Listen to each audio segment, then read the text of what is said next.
Salam, halo, selamat datang di podcast Pro to be Katolik. Perkenalkan, saya Romunus Sugiantoro, biasa dipanggil Pak Toro, dan teman saya Paulus Sabdono, biasa dipanggil Pak Paulus. Kami dari tim Katekis Gregorius Agung yang melayani baptisan dewasa. Ini adalah episode pertama pada podcast Pro to be Katolik. Podcast ini adalah tempat berbagi pengalaman bagi teman-teman yang ingin belajar dan lebih mengenal Kristus melalui proses katekumen. Katekumen atau calon baptis adalah orang yang dalam proses belajar agama Katolik kurang lebih 1 tahun untuk bisa dibaptis dalam gereja Katolik. Pada tahun 2024 ini, katekis yang bertugas membimbing calon baptis dewasa ada 11 orang, terbagi menjadi 5 kelompok usia. Kelompok antara lain kelompok usia anak SD, kelompok usia anak SMP, SMA, kelompok usia dewasa belum menikah, kelompok usia sudah menikah, dan yang terakhir adalah kelompok lansia. Periode Paskah 2024 telah dibaptis dan diterima sebagai anggota gereja Katolik sebanyak 72 orang. Ya, sudah ada di tengah-tengah kita salah satu baptisan baru periode 2024 yang lalu, periode Paskah 2024 yang lalu. Siapakah dia? Mari silakan memperkenalkan, Mbak. Oke, terima kasih Pak Paulus. Iya. Terima kasih Pak Tolo. Perkenalkan, saya Yolanda. Tempat tinggal saya di Taman Walet. Umur saya 28 tahun.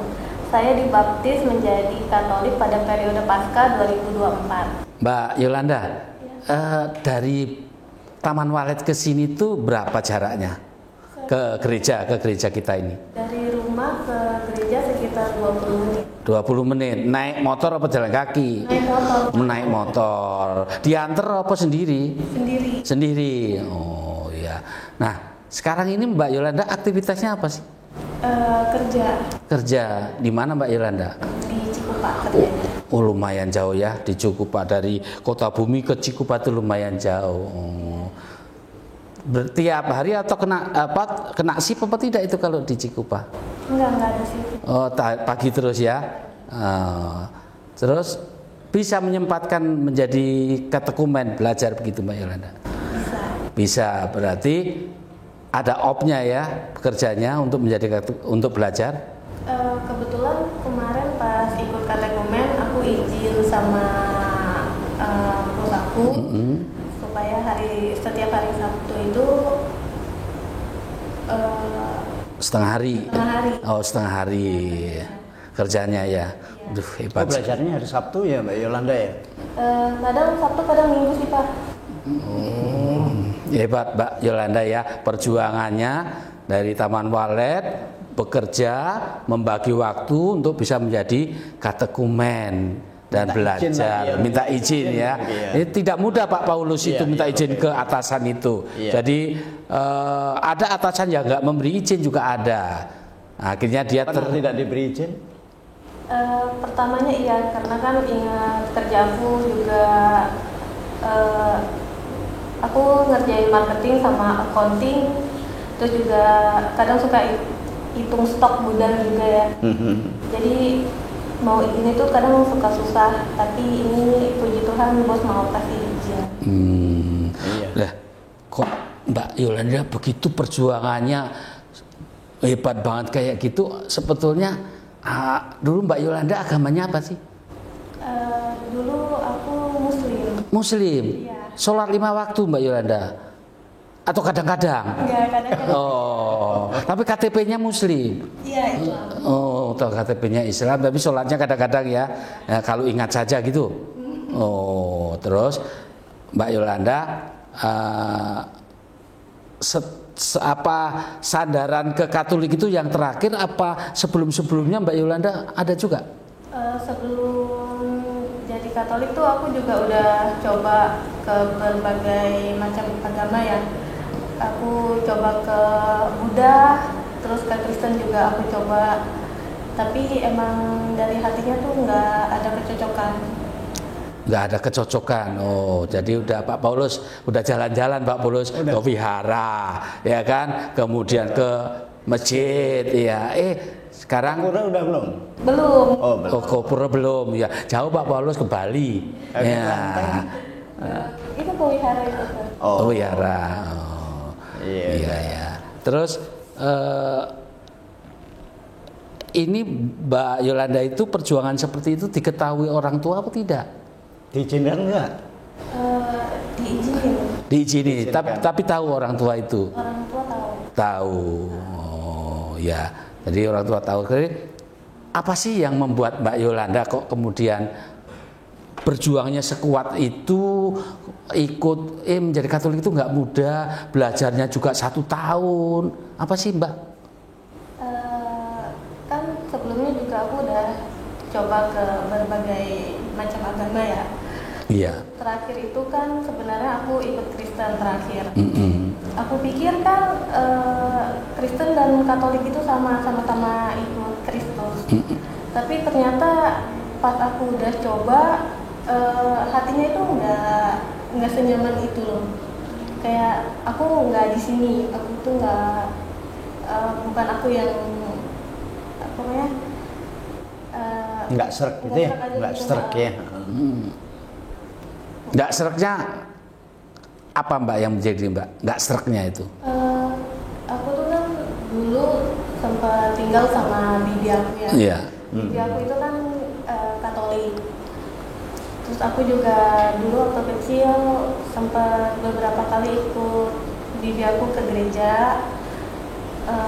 Terus sampai akhirnya aku kan tumbuh gede, jadi tumbuh dewasa, jadi aku tadi coba ke berbagai macam agama. Terus aku tuh penasaran sama iyaku. Aku ingat dulu iyaku orang Katolik, kok kayaknya dia beda ya dari yang lain. Kayak misalkan kalau maaf aja ya, kalau kayak agama Islam itu kan yang dia selalu bilang kalau yang bukan agama Islam itu akan masuk neraka seperti itu. Tapi aku lihat aku tuh nggak pernah ngomong kayak gitu. Jadi bibinya atau eyangnya dari itu nggak pernah ngomong itu kalau yang nggak menjadi Katolik masuk neraka, nggak pernah ya. Nggak pernah nyenggol-nyenggol agama lain kayak gitu. Jadi aku tuh penasaran emang Katolik itu kayak gimana sih kayak gitu. Oh, iya. Jadi aku Penasaran ya? Penasaran ya. Oh, iya. Akhirnya aku coba buat ikut belajar. Ternyata emang bener ya kalau agama Katolik itu dia mengajarkan untuk saling mengasihi, mengikuti teladan Kristus, dan dia tuh nggak ada yang ngajarin kayak nanti kalau orang tua kamu meninggal, kamu dari agama lain doa kamu tidak sampai ke orang tua kamu. Atau seperti itu. Nggak ada. Oh, ya, Mbak Linda, kelompok Mbak itu belajarnya berapa orang di kelompok Mbak? Sekitar 20 orang ya Pak. 20 orang di kelompok Mbak yang berarti Mbak ini kelompok dewasa belum menikah ya. Oh, 20 orang. Itu teman-teman itu pada cerita-cerita dari mana nggak? Iya, cerita juga. Ada yang dari Muslim juga ada. Ada yang dari Buddha, ada yang dari Kristen juga ada. Ada. Oh. Berapa bulan Mbak? 10 bulan. 10 bulan ya. Jadi belajar terus seminggu sekali sekitar 10 bulan sampai 12 bulan ya. Oh, itu. Iya. Jadi lama ya berjuang untuk menjadi Katolik itu ya. Ternyata kurang lebih 1 tahun ya. Dari pendaftaran Mbak Yolanda waktu itu mendaftarkannya gimana kok? Tahu dari siapa mendaftarkan diri? Kebetulan teman aku kan ada yang agamanya Katolik, aku minta tolong ke dia untuk didaftarin. Akhirnya sebenarnya teman aku di gereja katedral Katedral Bogor, cuma dia ada teman yang di sini. Jadi aku waktu itu dibantu sama dia, ketemu ke ketua lingkungan aku, akhirnya dibantu untuk pendaftarannya, ngurusin berkasnya semua, sampai aku bisa ikut katekumen. Ya, bersyukur ya ada jalan ya untuk menggabungkan diri supaya dibaptis. Ternyata tidak hanya jalan sendiri dan didampingi oleh katekis. Nah ini kebetulan kelompok bimbingannya Pak Toro ya? Iya Pak Toro. Iya Pak Toro. Jadi kenapa? Iya. Emang betul Mbak Yolanda nih. Mbak Yolanda ini selama 10 bulan belajar aktif Pak Paulus. Iya, dia aktif anaknya. Jadi apa yang dia nggak ngerti langsung nanya ke saya. Pernah bertanya Mbak Yolanda ya? Iya. Pernah. Dijawab nggak? Dijawab. Oh, iya. Dijawab. Jawabannya mantep. Mantul. Iya, jadi memang cocok ya. kelompok dewasa belum menikah itu Pak Paulus, saya mengajar kemarin itu ada 20 orang, itu ada dari Buddha, dari Kristen Protestan, Islam. Nah, ada ini 3 ini. Nah, itu pertanyaannya memang bermacam-macam. Ada yang satu dari mungkin dari Kristen. Oh, itu karena lama di Kristen, semangat Kristennya masih tinggi. Masih hidup ya? Iya, sampai minta bukti. Apa-apa yang tertulis dalam kitab suci itu minta bukti. Nah, kalau di Katolik kan tidak. Jadi kita hayati, kita terima secara iman. Tapi ya pelan-pelan saya menerangkan, akhirnya anaknya ya luluh juga ya Mbak ya, waktu itu anaknya luluh. Dalam gereja Katolik kan tidak melulu sumber informasi hanya kitab suci. Jadi kan ada kitab suci ya, kemudian tradisi suci ya, kemudian magisterium. Magisterium itu gereja itu ada. Jadi bukti-bukti saya kira bisalah ditelusuri, tapi tidak harus pas pada saat itu tanya langsung harus ada bukti-bukti, bagaimana ya, dipelajari bersama.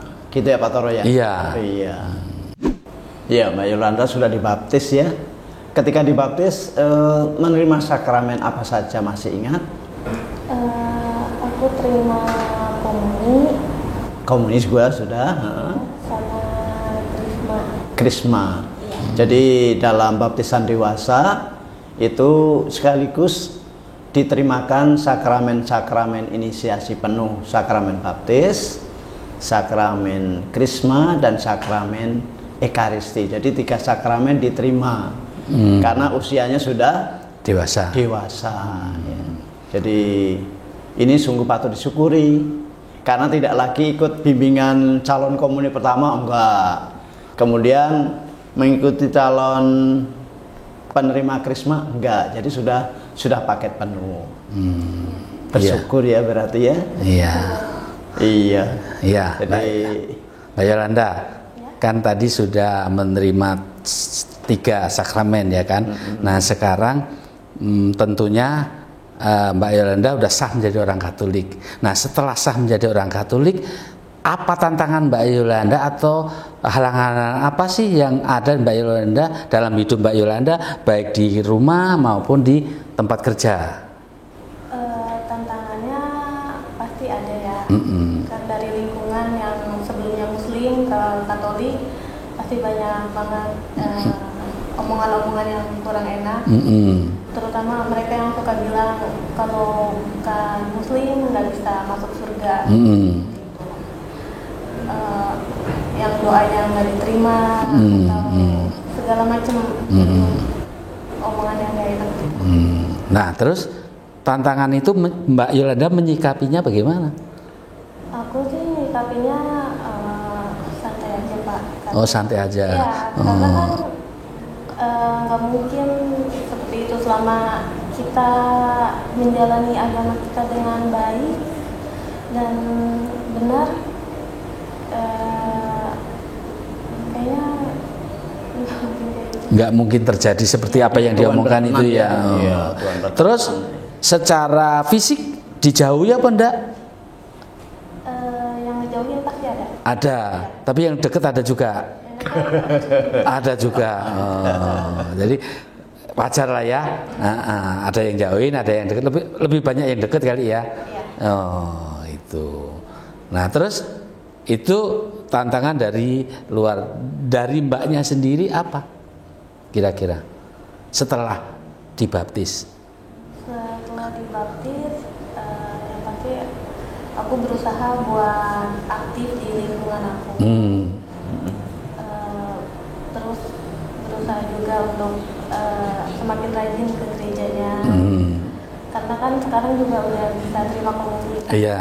Gereja itu hati jadi lebih senang. Karena aku bisa terima komuni. Ya, tapi saya titip nanti kalau cari pasangan yang Katolik, ya. Kenapa? Mbaknya dari Islam belajar masuk Katolik, ya cari pasangan yang Katolik, jangan cari pasangan non Katolik. Ini perjuangan yang hebat tuh. Ya.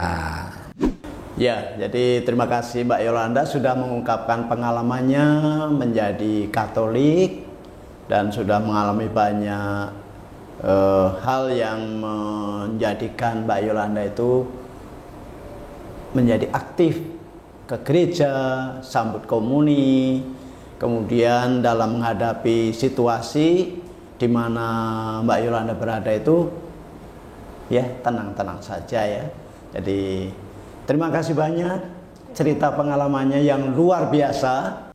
Demikian pengalaman dari Mbak Yolanda. Masih banyak pengalaman dari teman-teman lain yang keren-keren dan tentunya memotivasi kita untuk lebih mengenal Kristus. Saksikan terus podcast Pro to be Katolik di channel YouTube Komsos Gregorius Agung Kuta Bumi. Sampai jumpa, berkah dalam.